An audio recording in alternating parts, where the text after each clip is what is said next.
श्री शिवाय नमस्तुभयम। दोस्तों, आप सभी लोग जानते हैं कि 10 जनवरी 2025 यानी शुक्रवार को पड़ रही है पौष मास की पुत्रदा एकादशी। और दोस्तों, यह वह तिथि है जो पौष मास में पड़ने वाली सबसे बड़ी तिथि है, क्योंकि यह शुक्रवार के दिन पड़ रही है और इसका बहुत ही बड़ा और विशेष महत्व होता है। पूज्य गुरुजी ने कहा है कि अगर कभी भी मौका लग जाए और पौष महीने की शुक्रवार पुत्रदा एकादशी को पड़ जाए तो आप लोगों को एक छुटकी हल्दी वाला उपाय तो अवश्य ही करना चाहिए। इन दोनों का संयोग बहुत ही कम आता है। इसी के साथ में गुरुजी ने अपनी शिव पुराण कथा में बताया है कि इस दिन आपको एक एक छुटकी हल्दी वाला उपाय तो आपको अवश्य ही करना चाहिए, क्योंकि ऐसा दिन पूरे साल में सिर्फ एक ही बार आता है। और दोस्तों, आप सभी लोग जानते हो कि शुक्रवार पुत्रदा एकादशी व्रत का अगर सबसे बड़ा कोई उपाय है तो वह एक छुटकी हल्दी वाला उपाय है। तो दोस्तों, शुक्रवार पुत्रदा एकादशी व्रत के दिन आप लोगों को इस एक छुटकी हल्दी वाला उपाय को जरूर करना है। बहुत सारे लोग होंगे जिन लोगों ने इस उपाय को ना किया हो, मतलब पूरा साल निकल गया, उन्होंने किसी भी दिन इस एक छुटकी हल्दी वाला उपाय को ना किया हो। पर दोस्तों, आपके पास एक आखिरी मौका बचा हुआ है, जो कि 10 जनवरी शुक्रवार पुत्रदा एकादशी व्रत के दिन है। इस दिन आप लोगों को इस वाले उपाय को जरूर कर लेना है। भले ही आपने पूरे महीने भर इस उपाय को ना किया हो, पर अगर आपने इस पौष महीने के शुक्रवार पुत्रदा एकादशी व्रत के दिन अगर इस वाले उपाय को कर लिया तो आपको इस उपाय को करने का वह फल मिलेगा जिसकी आपने कभी कल्पना भी नहीं करी होगी। इसीलिए आप लोग इस वाले उपाय को एक बार जरूर कर लेना है, ताकि आप लोगों के हाथ से यह मौका ना जा सके और आपको इस उपाय को करने का फल मिल सके। दोस्तों, यह उपाय पंडित जी ने अपनी अभी की ही श्री शिव महापुराण की कथा में बताया है। जी, इस उपाय को आज हम आपको बहुत अच्छे से समझाने वाले हैं। इस वीडियो को देखने के बाद इस उपाय को समझने के लिए आपको कोई और वीडियो को देखने की जरूरत नहीं पड़ेगी। तो चलिए दोस्तों, उपाय को शुरू करते हैं। देखिए, यह इस पौष महीने के शुक्रवार पुत्रदा एकादशी व्रत के दिन यह इतना खास होता है, इतना महत्वपूर्ण होता है। देखा गया है कभी कभी बड़े बड़े पूजा पाठ अनुष्ठान से जो मनोकामना पूर्ण नहीं होते, वह पौष महीने की शुक्रवार पुत्रदा एकादशी व्रत के दिन एक छोटे से उपाय करने से ही आपकी मनोकामना पूर्ण हो जाती है। और बहुत सारे लोगों ने इस उपाय को किया भी है और उनको इस उपाय को करने का फल भी जरूर मिला है। अगर आप लोग भी इस उपाय को करना चाहते हैं तो आप इस उपाय को पहले अच्छे से समझ लेना, सुन लेना, उसके बाद करना। आपको इस उपाय का फल जरूर मिलेगा और इस उपाय को कर लेने से आपके घर में चाहे किसी भी प्रकार की दुख और समस्या क्यों ना चल रही हो, आपको उसका कारण भी नहीं पता है कि भाई यह समस्या किस कारण से चल रही है। उसका कुछ भी कारण हो सकता है, जैसे पितृदोष हो सकता है या किसी भी तरह का मंगल दोष भी हो सकता है। तो इस दिन आप लोगों को यह वाला उपाय कर लेना है। यह एक ऐसा उपाय है जिस उपाय को अगर किसी विशेष दिन पर किया जाए तो भाई उस विशेष दिन का जो है वह तो हमें मिलता ही मिलता है। पर हमने उस दिन पर इस उपाय को किया है तो हमें उससे भी बड़ा फल मिलता है, और फल बहुत जल्दी मिलता है, क्योंकि आप इस उपाय को बहुत ही बड़े और विशेष दिन पर कर रहे हो। तो चलिए अब उपाय के बारे में बात करते हैं। लेकिन उससे पहले आप लोगों को यह जानना आवश्यक है कि आखिर यह उपाय किस समय करना है, किसको करना है और कैसे करना है। तो चलिए हम आगे आपको वीडियो में एक एक करके बता देते हैं। लेकिन उससे पहले अगर आप लोग हमारे चैनल पर पहली बार आए हैं या फिर मेरी आवाज आज पहली बार सुन रहे हैं तो हमारे चैनल को सब्सक्राइब जरूर कर लेना और इस वीडियो को लाइक करके कमेंट बॉक्स में श्री शिवाय नमस्तुभ्यम ओम नम शिवाय जरूर टाइप कर देना। तो दोस्तों, इस एक छुटकी हल्दी वाला उपाय को हमें इस शुक्रवार पुत्रदा एकादशी व्रत के दिन कैसे करना है, किसको करना है, किस समय करना है और कहां पर करना है, यह सारे सवालों के जवाब आपको इस वीडियो में मिल जाएंगे। और जो ये वीडियो देखेगा भाई, उसको एक छुटकी हल्दी वाला उपाय जरूर करना चाहिए, क्योंकि इस दिन हल्दी का भी बहुत ही बड़ा और विशेष महत्व होता है। और जब बात आ जाए एक छुटकी हल्दी वाला उपाय की, तो यह सोने पे सुहागा वाली बात हो जाती है और यह एक बहुत ही बड़ा उपाय हो जाता है इस शुक्रवार पुत्रदा एकादशी व्रत का। तो अब दोस्तों, इस एक छुटकी हल्दी वाला उपाय को आखिर करना किसको है, सबसे पहले हम लोग वह बात जान लेते हैं। तो देखो, घर की जो बड़ी माताएं बहनें होती हैं, उन माताओं बहनों में से कोई भी एक बड़ी माता बहन इस वाले उपाय को कर सकती है। और दोस्तों, अगर आप चाहें तो अपने घर में से सभी सदस्यों को भी इस उपाय को करवा सकते हैं। अगर किसी व्यक्ति की खुद की कोई मनोकामना है, खुद की कोई दुख और परेशानी है जो कि वह अपने लिए ही करना चाहता है, इस वाले उपाय को तो वह खुद अपने लिए भी कर सकता है। बाकी अगर कोई घर में से ऐसा है जो कि अपने पूरे घर परिवार की सुख और शांति के लिए यह वाला उपाय करना चाहता है, तो भाई वह भी कर सकता है, उसमें भी कोई दिक्कत वाली बात नहीं है। कहने का मतलब यह है कि इस उपाय को हर एक सदस्य भी कर सकता है और पूरे घर परिवार के सदस्य के लिए घर की बड़ी माताओं बहनों में से कोई एक माता बहन भी कर सकती है। माताएं बहनें अगर घर में उपस्थित ना हो या वह यह वाला उपाय ना कर पा रही हो, तो फिर घर का कोई बड़ा सदस्य भी इस एक छुटकी हल्दी वाला उपाय को कर सकता है, चाहे फिर वह पुरुष ही क्यों ना हो, उसमें कोई भी दिक्कत वाली बात नहीं है। उसके बाद में दोस्तों, जो अगला प्रश्न निकल कर आता है वो यह आता है इस उपाय को लेकर कि आखिर इस उपाय को हमें किस समय करना है, सुबह के समय करना है कि शाम के समय करना है। तो देखो, इस वाले उपाय को आप लोग सुबह के समय भी कर सकते हो और शाम के समय प्रदोष काल में भी कर सकते हो। अब अगर आप पूछो कि भाई सबसे उत्तम समय कौन सा रहेगा इस एक छुटकी हल्दी वाला उपाय को करने का, तो हम आपसे बस यही कहेंगे कि इस उपाय को आप सुबह के समय करेंगे तो ज्यादा बेहतर होगा। बाकी अगर प्रदोष काल शाम के समय भी करेंगे तो भी अच्छा होगा, उसमें कोई भी दिक्कत वाली बात नहीं है।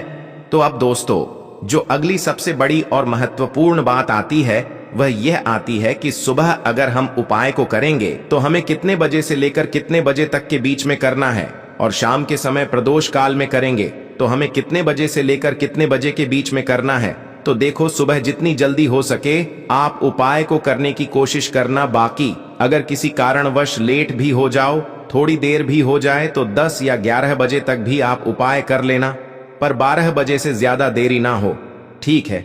इस बात का ध्यान रखना। उसके बाद में दोस्तों, अगर शाम के समय प्रदोष काल की बात करें, प्रदोष काल का जो समय है होता है वो शाम के 6 बजे से शुरू हो जाता है। मतलब शाम के 6 बजे से लेकर 7 बजे के बीच का जो समय होता है, यह समय प्रदोष काल का समय होता है। तो आप इस उपाय को 7 या 8 बजे के बीच में भी कर सकते हो। मतलब शाम के 6 बजे से रात 8 बजे के बीच में आप कभी भी इस वाले उपाय को कर सकते हो, उसमें कोई भी दिक्कत वाली बात नहीं है। देखिए, आज के इस पूरे वीडियो में हम पूज्य गुरुजी द्वारा बताए गए 3 बहुत ही चमत्कारी उपायों के बारे में जानेंगे। देखिए, पहला और दूसरा उपाय बहुत ही खास होने वाला है और तीसरे उपाय को करने से बिल्कुल भी मत चूकना। तो चलिए दोस्तों, जान लेते हैं गुरुजी द्वारा बताए गए पहले विशेष और चमत्कारी उपाय के बारे में। देखिए, इस उपाय के लिए आपको एक दीपक लेना है और दीपक आपको विशेषकर आटे का ही बनाना है। आपको अपने घर पर शुद्ध आटा मनकर उसका एक दीपक तैयार करना है, क्योंकि आटे का दीपक सभी दीपक में सर्वश्रेष्ठ माना गया है। तो आपको एक आटे का दीपक बनाना है। इस दीपक के अंदर आपको शुद्ध घी का प्रयोग करना होगा। देखिए, इस दीपक में आपको विशेषकर लंबी बाती का प्रयोग करना होगा। देखिए, लंबी बाती का दीपक हम विशेषकर माता लक्ष्मी के निमित्त प्रज्वलित करते हैं, इसीलिए हमें इस दीपक में लंबी बाती का प्रयोग करना है। लंबी बाती जो है, आप मोली वाला जो धागा आता है कलावा का, उसकी आपको इस दीपक के अंदर प्रयोग करना है। इस प्रकार से दीपक को तैयार करने के बाद इसी के साथ में आपको एक हरी इलायची भी लेनी होगी और इसी के साथ में आपको एक छुटकी हल्दी भी लेनी होगी। हल्दी आपको पीसी हुई लेनी है। देखिए, शुक्रवार के दिन हमें धन आकर्षित करने के लिए माता लक्ष्मी के लिए कोई ना कोई उपाय अवश्य ही करना चाहिए, और आज है एकादशी की विशेष तिथि, तो हमें यह उपाय अवश्य ही करना है। बहुत ही शुभ योग है। आज शुक्रवार का दिन है और शुक्रवार पुत्रदा एकादशी की तिथि है। माता लक्ष्मी को इलायची अत्यधिक प्रिय होती है और जब भी हम इलायची का उपाय करते हैं तो इससे हमारे जीवन में धन आकर्षित होता है, माता लक्ष्मी की हमें कृपा प्राप्त होती है। और इस शुक्रवार पुत्रदा एकादशी के दिन यदि हम हल्दी का उपाय करते हैं तो वह भगवान विष्णु को अत्यधिक प्रसन्न करता है। देखिए, इन सभी सामग्रियों को लेकर के आपको पहुंच जाना है अपने घर पर तुलसी जी के पौधे के पास में। देखिए, यह उपाय आप तुलसी जी के वहां पर भी कर सकते हैं, और आपके घर के मंदिर में भगवान विष्णु का कोई भी स्वरूप है, चाहे लड्डू गोपाल जी हैं तो उनके सामने भी आप कर सकते हैं। लेकिन आपको ध्यान रखना है कि यह उपाय आपको विशेषक शाम को सूर्यास्त के बाद ही करना है, यानी कि रात्रि में आप किसी भी समय कर सकते हैं। देखिए, शुक्रवार पुत्रदा एकादशी की तिथि है, इसीलिए आपको तुलसी जी को स्पर्श नहीं करना है। आपको तुलसी जी के पास में यह जो दीपक है, सबसे पहले तो इसे रख देना है। ध्यान रखें, इस दीपक की जो बाती है जिसमें आपने मौली वाले धागे का प्रयोग किया है, उसकी बाती का मुख आपको उत्तर दिशा में रखना है। अब देखिए, इस दीपक को आपको प्रज्वलित कर देना है और आपको 11 बार ओम महालक्ष्मी नमः इस मंत्र का आपको स्मरण कर लेना है और यह एक हरी इलायची आपको उस दीपक के अंदर डाल देनी है। फिर इसके बाद 11 बार आपको ओम नमो भगवते वासुदेवाय इस मंत्र का जाप करना है और यह एक चुटकी हल्दी आपको उसी दीपक के अंदर डाल देनी है। तो हरी इलायची को डालते समय आपको ओम महालक्ष्मी नमः इस मंत्र का जाप करना है और हल्दी को डालते समय आपको ओम नमो भगवते वासुदेवाय इस मंत्र का जाप कर लेना है। फिर आपको वहीं पर बैठ जाना है और आपको माता लक्ष्मी से, माता तुलसी से और भगवान विष्णु से प्रार्थना कर लेनी है कि हमारे जीवन में जो धन की समस्या है, जीवन में जो दुर्भाग्य बने हुए हैं, जीवन में जो विपत्तियां आ रही हैं, समस्या आ रही है, उन्हें आप समाप्त करें। इस प्रकार से आपको कामना कर लेनी है। पूज्य गुरु जी ने बताया है कि शुक्रवार पुत्रदा एकादशी की तिथि में जो भी व्यक्ति इलायची वाला और हल्दी वाला उपाय कर लेता है और इस दीपक को प्रज्वलित कर देता है, उसके जीवन में कभी भी धन संपदा की कमी नहीं होती है। अब दोस्तों, हम जान लेते हैं दूसरे विशेष और चमत्कारी उपाय के बारे में। देखिए, इस उपाय के लिए भी आपको एक दीपक लेना होगा। आपको कोशिश करनी है कि शुद्ध आटा मनकर उसका आपको एक दीपक तैयार करना है। अगर इस उपाय के लिए आप आटे का दीपक नहीं तैयार कर पा रहे हैं तो आप मिट्टी का दीपक भी ले सकते हैं। इस दीपक में आपको शुद्ध घी का प्रयोग करना होगा और इसी के साथ में आपको लंबी रुई की बाती का प्रयोग करना होगा। देखिए, लंबी बाती के रूप में आप मोली का जो धागा आता है उसकी बाती भी प्रयोग कर सकते हैं।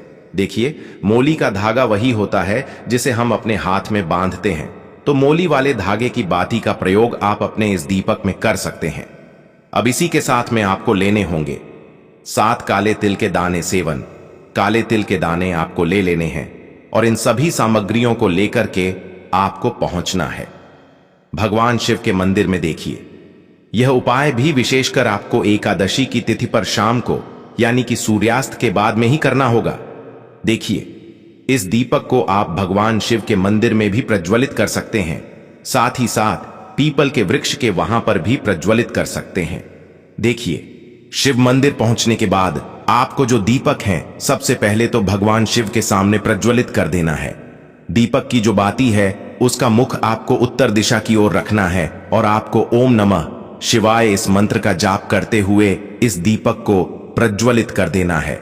फिर आप जो काले तिल के दाने लेकर के आए हैं उन्हें आपको एक एक करके उस दीपक के अंदर डालते जाना है और आपको श्री शिवाय नमस्तुभयम या फिर ओम नमः शिवाय इस मंत्र का जाप करते रहना है कि आपको 7 काले तिल के दाने 7 बार श्री शिवाय नमस्तुभयम इस मंत्र का जाप करते हुए एक एक काले तेल का दाना आपको दीपक के अंदर डाल देना है।